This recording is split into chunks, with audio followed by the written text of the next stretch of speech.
কি অসাধারণ! সামনে আমাদের গ্রুপের কিছু লোক চলে গেছেন, এদিকে অনেকটা পেছনে কয়েকজন আসছেন, আর এদিকে এই গাছের মধ্যে দিয়ে একটা জাস্ট কভার তৈরি হয়েছে। মানে বৃষ্টি হচ্ছে কিন্তু আমাদের দিকে খুব একটা আসছে না, মানে আমাদের রেইন কভার বা কিছু পরতেও হয়নি এবং আমরা বৃষ্টিতে ভিজছিও না। তো একটা কুয়াশাচ্ছন্ন একটা ব্যাপার রয়েছে, ফিল আসছে।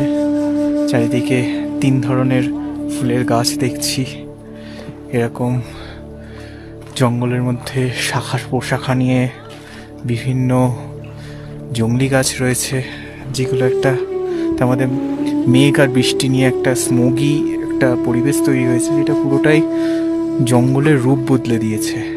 যেটা আমরা কালকে পর্যন্ত ভাবছিলাম যে এই বৃষ্টির জন্য আমরা ট্রেক করতে পারবো কি না, অথচ পজিটিভলি দেখলে বৃষ্টি হওয়ার পরে যে ওয়েদারটা পেয়েছি সেইটা জাস্ট অসাধারণ।